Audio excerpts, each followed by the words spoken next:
Sekutu berhasil merebut pulau-pulau demi pulau yang dikuasai Jepang, bahkan semakin mendekat Jepang. Pulau-pulau tersebut ada Pulau Taraka, Pulau Jawa, Batam, dan Pulau Sandu. Nah, untuk membuktikan kesungguhannya, pada 27 April 1945, Letjen Fumakichi Harada, dia adalah seorang panglima tentara Jepang di Jawa.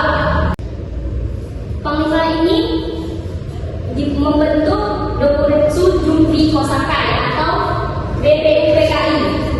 Apa itu kepanjangan dari BPUPKI? Sebentar ya.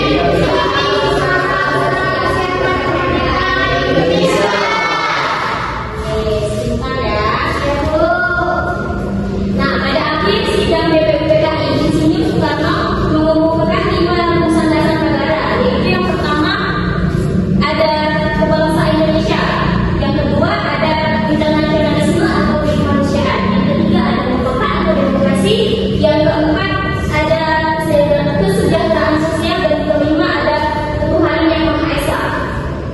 Nah, pada rumusan-rumusan di akhir sidang BPUPKI ini belum ada yang sepakat.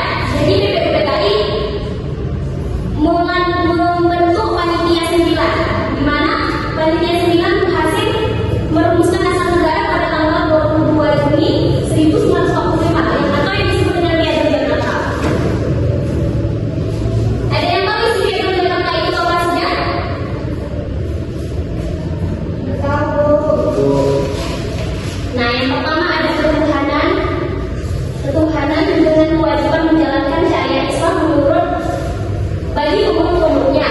Yang kedua ada kemanusiaan yang adil beradab dan beradab. Yang ketiga ada persatuan Indonesia. Yang keempat ada kerakyatan yang dipimpin oleh Tuhan, kebijaksanaan dalam permusyawaratan dan perwakilan. Yang kelima ada keadilan sosial bagi seluruh rakyat Indonesia. Sampai sini ada yang ditanyakan? Next, materi kita selanjutnya adalah perbedaan pendapat tentang proklamasi dan peristiwa Rengas Dengklok. Nah, pada 10 Agustus 1945, Sultan Syahrir mendengar dari siaran radio British Broadcasting Corporation atau BBC tentang kemungkinan Jepang akan menyerah kepada Sekutu. Nah, di sini ada perbedaan pendapat antara golongan tua dan golongan muda, di mana golongan muda ingin segera mendesak golongan tua untuk segera memproklamasikan kemerdekaan.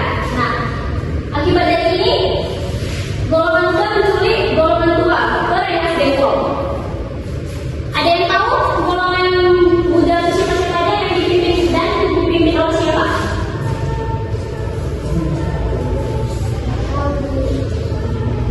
Nah, golongan muda itu dipimpin oleh Sultan Syahrir, di mana tokoh-tokoh golongan muda itu ada